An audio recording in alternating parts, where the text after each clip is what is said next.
Hello and welcome to part 6, Dankey Kang Gang, of our look into lived in Lunacy's comment here on the left.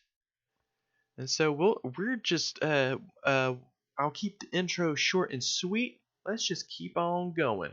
So he says, if a liberal can be called a fascist and punched in the street, then so can the wrong kind of socialist, once the fascists and the liberals have been taken care of. Um, and to that I want to say, like, yeah, and this is why it's important for Antifa to be educated. And don't just fucking put on the black clothes and go out there and go LARPing and pretend like you're, fucking Neo from the Matrix and do the wire kung fu shit. Um, you have to know what you're fighting for. You have to know who you're fighting against. And if you go out there fist swinging like a dipshit, well, you're gonna look like a dipshit, and you're gonna make the rest of us look like dipshits. So I don't know, lived in lunacy. I don't know if you've seen things I haven't seen, but I haven't seen cases of like Antifa hitting liberals and punching them in the face. But if that does happen, I'm happy to denounce those individuals. I'm happy to say, you know what? They were stupid. They should they shouldn't have punched that guy because he wasn't a fucking Nazi. Uh, it, so you say, let's see. So I mean, if we start punching anybody, you argue, we'll start punching eventually ourselves. Um, and so to that, my whole answer is yes, we have to have, education. We got to know what we're fighting for and who we're fighting against so that that doesn't happen. I certainly don't want Antifa to just be this uh, violent mob of just idiots that go around finding anybody that they perceive as being fascist and just punching them in the face. Like, no, I want them to be coordinated.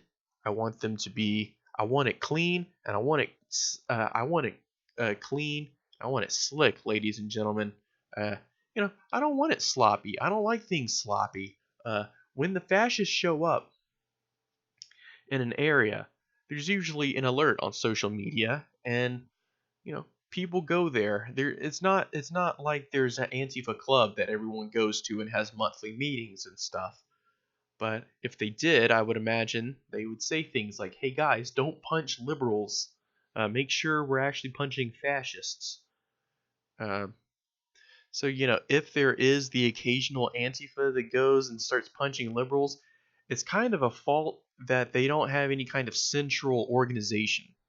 I wish that the Communist Party here in the United States was stronger. We could have some kind of central unity. We had a vanguard party, but we don't have that here. So Antifa is the best we get. Um, Even if they do occasionally hit the wrong person, I still think they serve a good purpose. Uh, I think in general, in practice, they are absolutely necessary. So don't throw the baby out with the bathwater. Just because some Antifa might accidentally punch a liberal here and there doesn't negate the purpose of Antifa. Uh, you say even if the violence and censorship itself weren't antithetical to anything the left actually hopes to see in society, because there's no leftist consensus on who the fascists are. This I would sort of disagree with. We've got a pretty big consensus on who the fascists are. Um, where the question lies, because the very nature of fascism, especially nowadays, is kind of weird because fascists like to use dog whistles and shit. Uh, and it's for this very purpose. It's so they can conceal their power level. There's all these talks in white supremacist boards about we shouldn't reveal our power level. Let's keep all of our rhetoric disguised as jokes, edgy jokes, or under the guise of free speech or just alternate ideas. And, we don't come out full fascist until, we are ready to totally pop off and kill people. So a lot of people who parrot these fascist ideas are are just being useful idiots, like the people that share the Pepe memes, the Pepe the Frog memes. And then they say, "Oh, I don't know why I've been called a fascist just for sharing a stupid picture of a frog. How does that make me a fascist? I'm not a Nazi." And I can understand where that comes from. That's because it's designed that way by the fascists. The fascists use Pepe and other dog whistle symbols because normies won't understand what's wrong with that, but those in the know what it means. So when you have woke people calling folks out for using the Pepe Frog meme or something, for example, it's not like they're trying to censor you. They're trying to warn you. Hey, dude, don't use the fucking racist Pepe Frog meme. So you say liberal folks who honestly come by beliefs that may promulgate fascism are being attacked or shut down. But I mean, I don't get this. I don't get this. You're coming by beliefs, but they're doing it honestly. I mean, if you're just some dude, like a gamer, and you just happen to buy into all the Gamergate propaganda and you find yourself alt-right, I can sympathize to a certain extent. I really can, because I was almost in that basket. I was subscribed to a lot of these folks. I just got really turned off whenever they started in with the anti-gay stuff and the anti-leftist stuff, and that's what sort of snapped me out of it. But if I didn't have that kind of awakening moment, I probably would have fallen into the alt-right pipeline. It's designed that way, but that being said, I think there is a certain limit to the amount of bullshit I can expect somebody to have and still consider them a good person. Like, okay, you might believe that feminists are cringy. Okay, you might believe Anita Sarkeesian is a crook, whatever. But the second you go into saying, like, there's this cultural Marxist conspiracy about the feminists trying to undermine Western civilization, all of that stuff, that's where you lose me. That's when it gets fascistic. That's when it gets into that red-pilled, alt-right sort of, vortex. And so, I think we have to be careful about being too heavy-handed with our approach, but we also can't hesitate to be heavy-handed in our approach when it calls for it. But I'm pretty sure, I mean, there is a consensus on who the fascists are. It's just a question of what is the degree to which people are conscious that they're assisting fascists. Anti-fascist violence isn't really devoted towards those people. It's devoted more towards the people who are just explicitly fascist.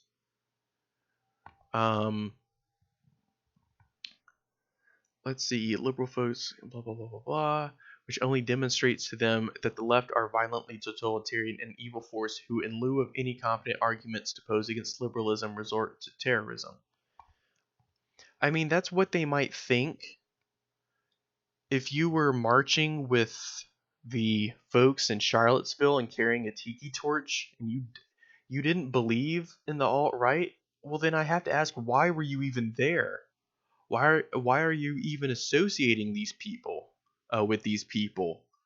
So I mean, if you are attacked for being a fascist because of the people you're associating yourself with, well then maybe you should take a look at the people you're associating with.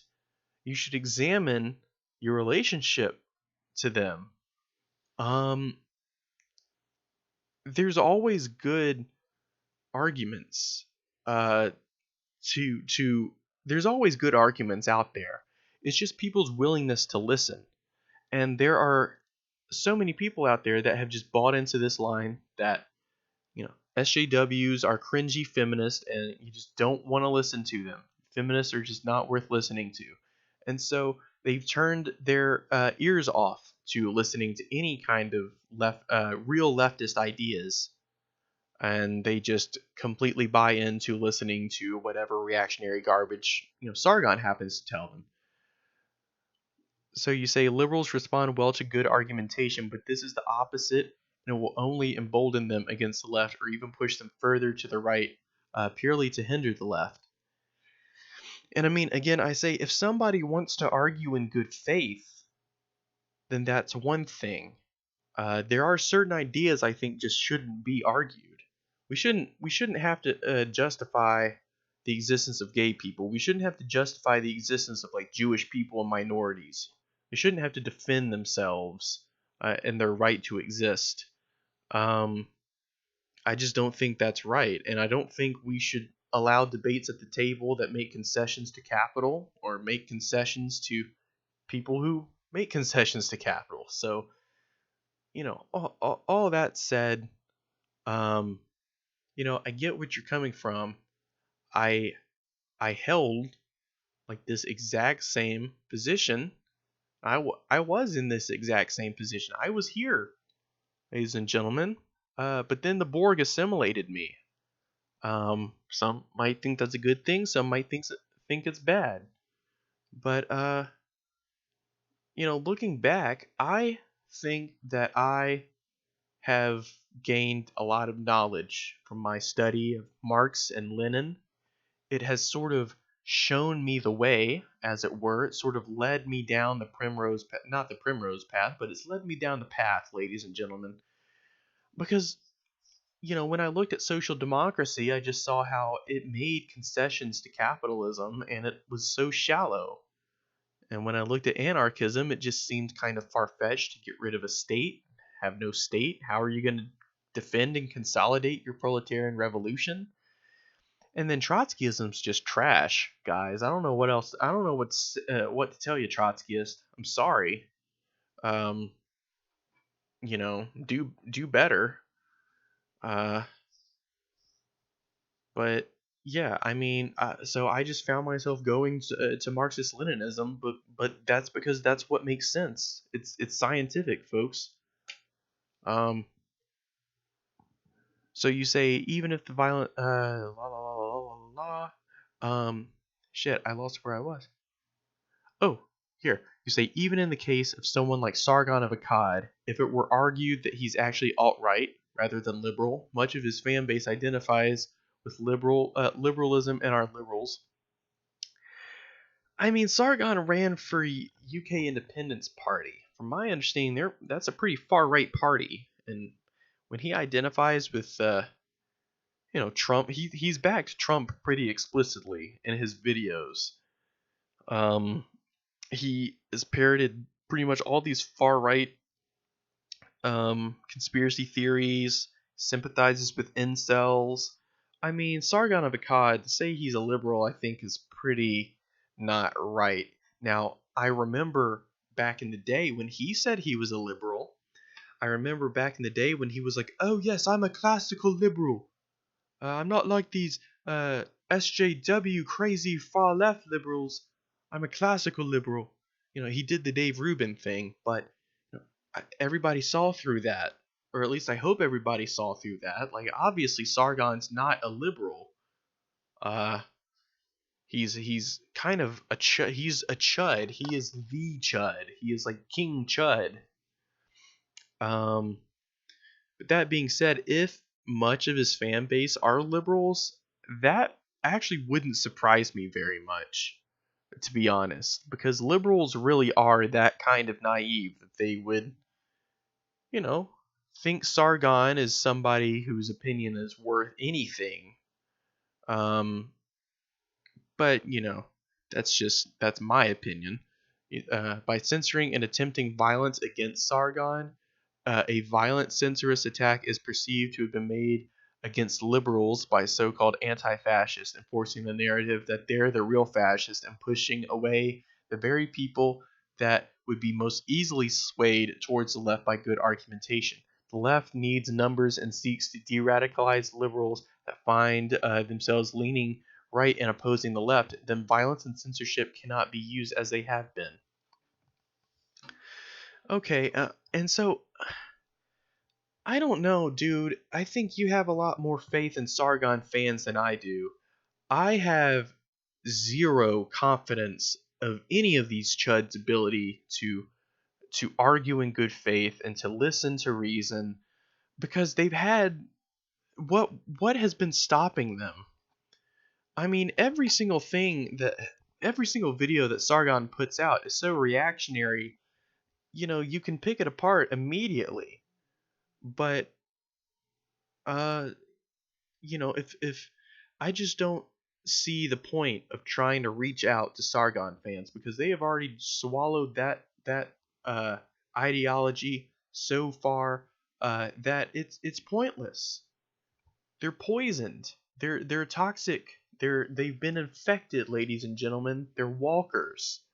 Um, Sargon does not argue in good faith, and his fans are pretty much just there to laugh and bully SJWs and to ride that SJW outrage, that anti SJW outrage machine. And that thing gets boring after a while, at least it does for me. But I just don't think we're going to see like Sargon fans be swayed. And if they are, that's good. There are people out there, like me and like ContraPoint, especially ContraPoints, who whose content is like made to reach out to them and to try to convince them of how dumb they are. But we can't just let that be our only way to combat them. We have to be able to use direct action. We have to be able to deplatform them. We have to be able to do stuff like that. Because just trying to argue with them won't work. They will shout us down. Their voices are much louder and they're backed by capital, unlike ours. And so we have to use whatever means we can, within reason, to combat this. So, thank you, Live in Lunacy, for this big comment. Um, if you want, I will continue to watch the original video because I was almost halfway through it, and if so, I mean, I'll probably watch that anyway. But if you want, I will record like follow up reactions to it, um, and just this kind of format. And then afterward, if you want, we can stream or do whatever. That would actually be pretty awesome. I don't do much streaming, but I do have Skype, or I could use whatever program you use. So yeah, just glad to see you typed all this out. Um, you're a real human being, dude. You're a real hero. I've never met somebody willing to engage in quite this level. At least not somebody claiming to be a Sargon fan. Are you sure you're a Sargon fan? Because you don't seem like a chud. I'll just say that.